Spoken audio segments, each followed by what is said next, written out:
Hello guys, welcome back to another video. So in today's video I'm going to be looking at this TP-Link 5-port 100 megabit switch. Now I got this from a car boot sale for £5, the same car boot sale I got that monitor for £10. So yeah, it's £5. They go for £10 on Amazon. So I thought I'd get it. Now this is a 5-port switch like I already mentioned. So what it does, it turns one Ethernet port into 5. Well, it turns one Ethernet port into 4 as you plug the cable in, then you have 4 ports left. This is not the best nowadays. I wouldn't 100% recommend getting these unless you're on a tight budget or your internet speed is really low. As like it says here, the highest it does is 100 megabits a second, which nowadays people are starting to get internet connections above that with full fibre. Like at my girlfriend's house, they have Lightspeed broadband and it's really fast. Something I've always said is using a wide Ethernet cable is faster, but with a connection like theirs, using one of these switches would actually make their internet speed slower. So if you have full fibre broadband, anything over 100 megabits a second, you need to get yourself a gigabit switch. But like here at my house, the fastest we ever get is 30 megabits a second. So 100 meg switch would be fine. I'd still recommend getting a gigabit switch, as if you're only using it, say for you have less than 100 megabit internet and you want to get your TV, your Xbox, your PlayStation, your Skybox all on the internet from one Ethernet cable, this will be fine. But if you're doing any sorts of file transfers over your network using Ethernet, I would still recommend getting a gigabit switch. It's brand new. So from car boot, brand new, that's pretty good. Obviously, I've just mentioned all the downsides to one of these, so you may be wondering, why did I get one? One, it was half price. And two, I don't actually have a gigabit switch. I don't have any sort of Ethernet switch. So I figured it might come in useful at one point, and I'm just doing an unboxing video of it today. So it says here up to 200 megabits a second, but it only has 100 megabits a second port, so yeah. Plug and play, which yeah, it's an unmanaged switch, so you just plug it in, plug your Ethernet cables in, it just starts working. There's no fan, and I'm not really sure what green technology means. It's saying the same thing in another language. And yeah, so this is sort of what I mentioned. Plug it in from your router, and then you could put PC, games, whatever on it. It says NAS, which is network attached storage. If you're using a NAS, get a gigabit switch for higher performance. So yeah, 3-year warranty. Not sure if I'd get that because I didn't buy it, so I don't have the buy it online, so I don't have the receipt. Bill, open up the top, tells you the LED explanation, power, on, off, ink, on, present, no activity, flashing, transmitting / receiving data, off, no link. So that's on each individual Ethernet port. Oh, it's a map style manual. Yeah, this is basically what it shows on the back of the box. I'm not going to bother opening it all up. But yeah, here we have the switch itself.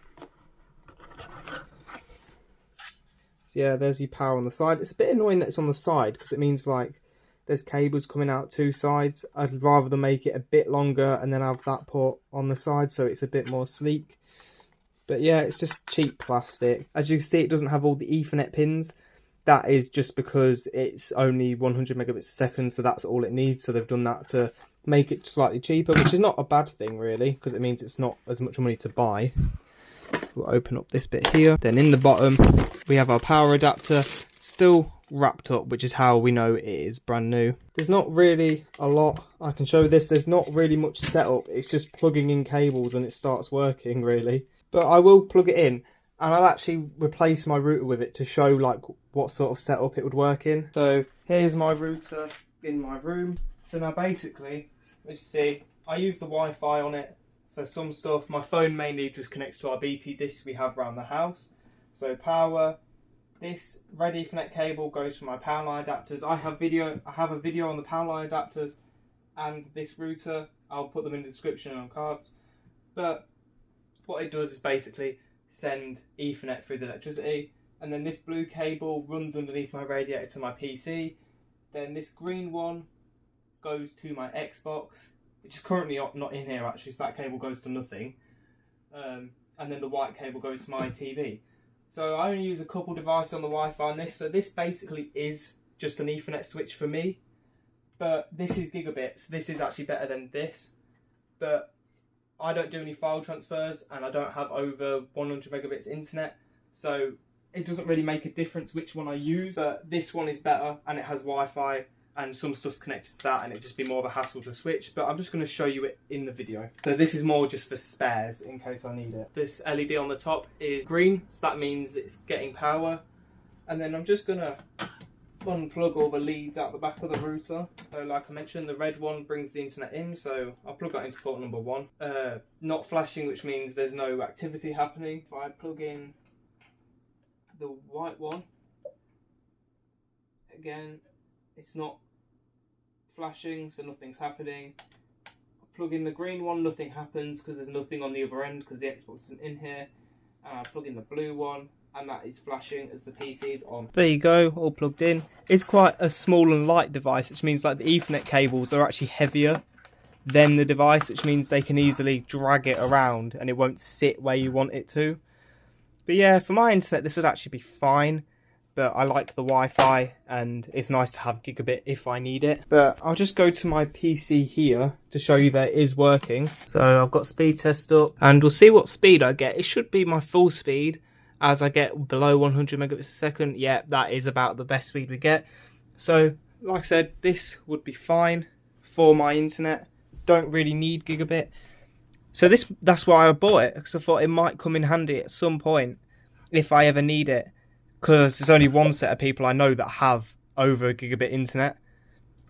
But as you can see, the Ethernet ports are flashing really quickly on both of them. So the blue cable's the PC, because it is getting data through the internet. So that's flashing, and obviously if one of these is flashing, then the internet coming into it has to be flashing. This one's got no LED because there's nothing plugged into the other end. And this one's flashing but not as fast, because it's plugged into the TV, which is connected to the internet, but the TV's not on or doing anything, so it doesn't need to be flashing. But yeah, so that is it. That's all there really is to say on it. So yeah, thank you guys for watching. Hope you guys helped. This video probably more than likely got someone to buy something different to this rather than buying this, as I mentioned more downsides to upsides.